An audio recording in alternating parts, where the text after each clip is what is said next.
Salve, salve, filhotinho, professor Bruno na área para mais uma mega revisão, filhote, meu Deus. Vamos lá, começar a nossa mega revisão Pulo do Gato, mas se você não é inscrito no nosso canal, se inscreva, dê o like, para que o nosso trabalho chegue a mais alunos, tá certo, filhote? Vamos lá. É importante você perceber, filhote, para a sua prova, tá? O processo de regionalização. Lembrando, tá? Regionalização quer dizer divisão. Então vamos entender como é que o continente americano ele vai ser dividido, tá certo? E é importante você perceber que para você dividir a América, você tem que utilizar os critérios. Nesse caso aqui, observa, tá? Que o mapa ele apresenta uma divisão em que ele divide a América em duas partes, de azul a América anglo-saxônica e de amarelo a América latina. Então, nesse contexto, tá, filhote, ele utilizou aí o chamado critério, tá? Então, ele utilizou o critério, tá? A filhote, então, ele vai utilizar o critério cultural, tá? Então, aqui nós temos o critério cultural, tá? Então, você não pode perder essa visão, tá, filhotinho? E lembrando que esse critério cultural, tá?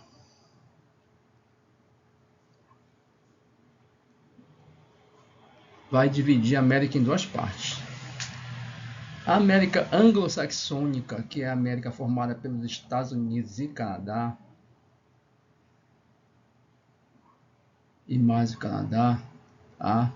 É importante você lembrar que essa América vai ter um tipo de colonização, e aí que está o ponto importante, tá, filhotinho?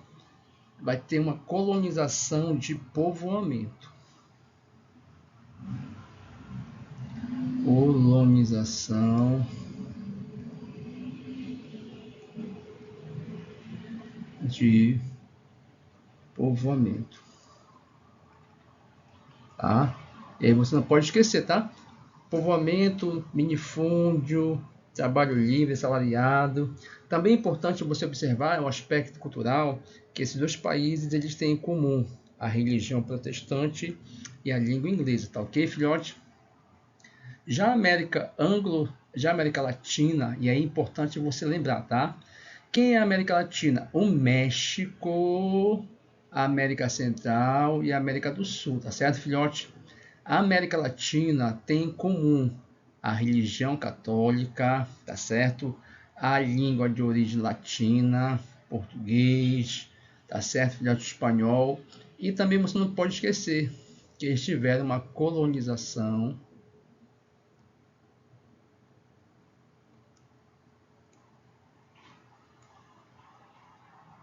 de exploração, tá, filhote? Isso aqui é importantíssimo para a tua prova, tá? Então, a colonização de exploração baseada no latifúndio, mão de obra escrava, tá certo? Sistema de plantation. Então, aí eu tenho o critério cultural, tá certo, filhote? Vamos lá. Agora, observe que aqui eu tenho já três Américas. Então, quando eu tenho três Américas, eu vou utilizar o critério, tá? Da posição das terras emersas. Também posso chamar de critério geográfico, tá, filhote? Onde eu vou dividir a América em América do Norte. E aí onde o aluno erra bastante, tá, filhote? América do Norte eu tenho o Canadá, tenho aqui os Estados Unidos. Observa aqui, ó, o México não é América Central, o México é América do Norte. Então, América do Norte, Canadá, Estados Unidos e México. Aqui eu vou ter a América Central e aqui eu vou ter a América do Sul. Critério, posição das terras emersas, tá certo, filhotinho? Posição das terras emersas, tá? Também é importante você observar, filhote, também é importante você observar um detalhe que é primordial, tá? Esse detalhe primordial é justamente aqui, ó, rios voadores, importantíssimo para a tua prova, tá, filhote? Importantíssimo, tá? Vamos lá, veja, aqui no Oceano Atlântico eu vou ter uma umidade que vai vir do Oceano Atlântico. Essa umidade vem em função da massa equatorial atlântica, a famosa MEA, tá? Essa umidade que vem do Oceano Atlântico, ela vai convergir em direção à região amazônica, tá? E ela encontra na região amazônica a chamada evapotranspiração da floresta amazônica, tá? Então, os rios voadores, que é justamente essa umidade, essa água na atmosfera, a maior parte dela vem da floresta amazônica, em função da evapotranspiração, tá, filhote? Então, essa umidade que vem do oceano, que se encontra com a umidade da floresta amazônica, viaja em direção, tá, à chamada costa oeste do Pacífico, tá certo, filhote? Só que veja que bem aqui, essa massa de ar, essa umidade, esse rio voador, ele vai encontrar um relevo, tá? Então, ele encontra aqui um relevo. Esse relevo você conhece, tá? Esse relevo é a Cordilheira dos Andes. Então, observe que a Cordilheira dos Andes vai atuar como um obstáculo para essa umidade, tá certo? Então, essa umidade vem, bate na cordilheira e volta para o interior do Brasil, tá, filhote? Principalmente na porção central do Brasil e na região sudeste do Brasil, que vai receber essa chuva. Então, veja como a umidade sai do Atlântico litoral, vem pela floresta amazônica, bate na cordilheira e a chuva vai ocorrer na porção central e o sudeste brasileiro. E aí você tem que ficar atento numa questão lá na tua provinha, tá, filhote? À medida que eu desmato a floresta amazônica, eu diminuo a umidade, diminuo, portanto, os rios voadores, logo pode ocorrer a estiagem na região sudeste, ou seja, pode haver uma diminuição da pluviosidade, uma diminuição da chuva na região sudeste, tá certo, filhote? Isso é importantíssimo e você não pode perder isso aí, tá certo? Então, você tem que ter em mente, tá? Massa equatorial atlântica, floresta amazônica e a Cordilheira dos Andes. São os 3 elementos naturais que vão favorecer a chuva na região sudeste, tá certo, filhote? Então não te esquece, rios voadores é justamente a umidade que sobrevoa a atmosfera, tá? Então esse rio não está no chão, esse rio está na atmosfera, tá certo? Por isso o nome é voadores, rios voadores, tá? É um ponto importante, tá? Outro ponto importante que você não pode perder, filhote, isso aqui tá demais na tua prova, tá desabando. Meu Deus, vai ser muito forte, olha só, tá? Então, tem aqui uma área de roxo no mapa, tá certo? Então, já logo observo que aqui eu tenho a região dos Grandes Lagos, olha aí, gatão, tá? Tem essa região aqui que nós chamamos de Nordeste dos Estados Unidos. Então, ele delimitou aqui a área, tá? Então, ele delimitou uma área. Essa área nós chamamos de Snow Belt, tá? Cinturão da neve. Também você lembra lá, filhão, que essa área nós chamamos também de Manufacturing Belt, tá? Manufacturing Belt, que é justamente o cinturão da indústria nos Estados Unidos, tá certo? Veja, como essa indústria nasceu primeiramente nessa região, eu vou ter uma indústria mais arcaica, mais rudimentar, mais tradicional, mais atrasada. Não é uma indústria de ponta de tecnologia. Logo, observa-se que nessa região eu vou ter uma indústria pesada, poluidora, principalmente a indústria automobilística. Entretanto, você observou o seguinte, que a indústria de automóveis percebeu o seguinte, que os carros japoneses eram mais baratos. E aí então não era viável produzir nos Estados Unidos. E aí eles começaram a transferir a produção para o norte do México, lá com as indústrias maquiladoras, passou a transferir para os países subdesenvolvidos e essa área então passou a apresentar uma decadência econômica. Essa decadência econômica foi marcada pelo fechamento de fábricas, pelo desemprego, tá? Então uma área não é mais aquela área de prosperidade industrial. Logo, essa área, por apresentar essa decadência econômica, passou a ser chamada de Rust Belt, ou o cinturão da ferrugem, tá? Principalmente aqui, ó, essa cidade de Detroit, tá? Então, algumas cidades que a economia girava em torno específico de uma indústria, essa indústria fechou, então quebra toda uma cadeia produtiva, tá certo, filhote? Então, nós chamamos de Manufacturing Belt, tá? Então, isso aí não pode esquecer, nordeste dos Estados Unidos, tá certo?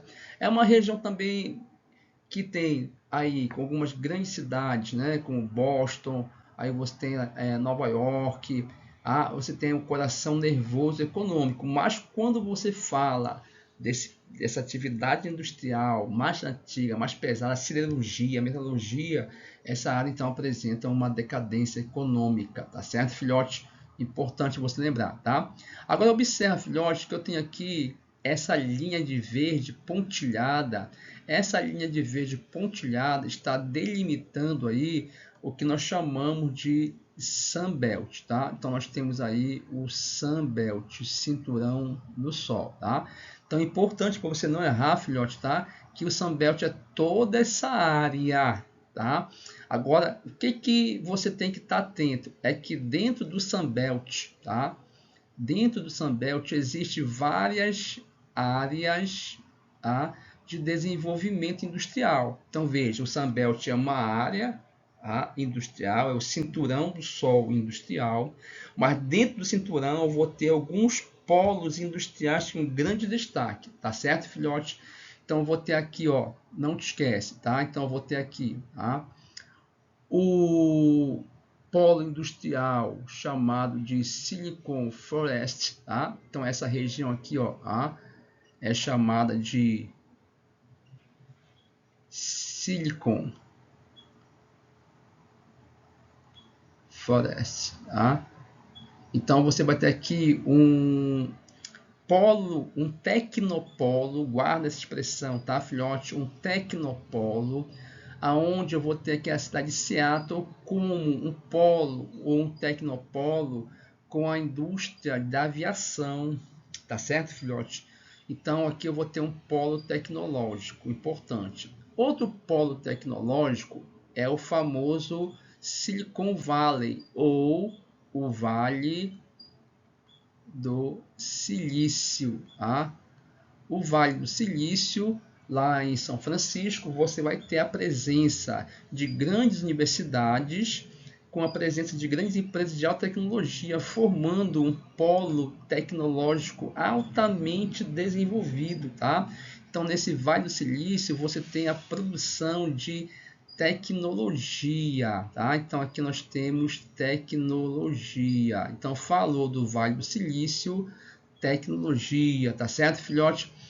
E aqui nós temos, já mais ao sul dos Estados Unidos, um outro tecnopolo, chamado de Silicon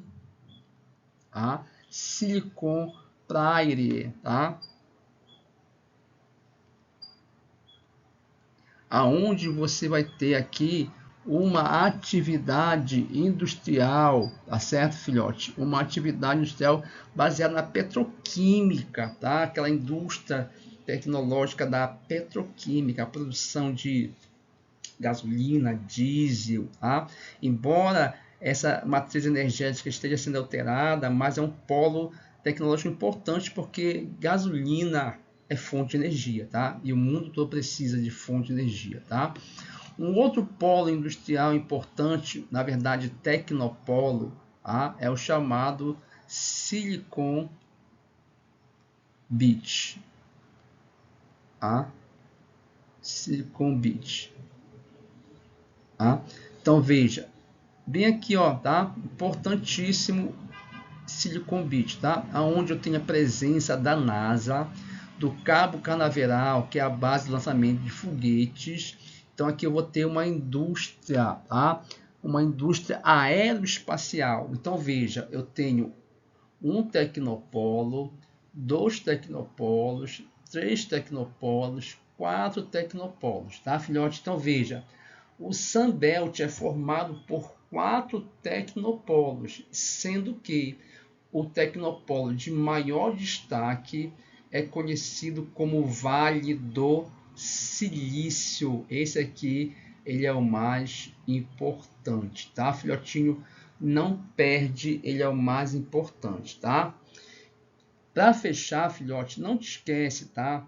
Que a América Central, a América Central, ela é dividida em 2 partes. Lembra lá? Então nós temos a parte continental que nós chamamos de istmo e a parte insular que é formada pelas ilhas, tá? Não te esquece, a parte insular, nós temos aquela ilha de Cuba, que é as chamadas Grandes Antilhas, a República Dominicana, tá? Então você tem aqui o istmo, que é a parte continental que liga a América do Norte e a América do Sul, tá? E eu tenho a parte das ilhas, que eu chamo de insular.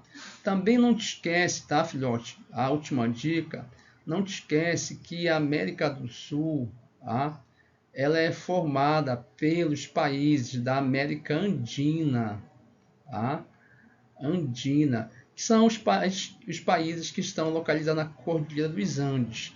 E eu tenho os países da América Latina, tá? Que são os países banhados pelo Mar do Prata. Aí eu tenho Paraguai, Uruguai e Argentina. Tá certo, filhote? Espero que você tenha gostado. Um grande abraço, até a próxima. Valeu, pai.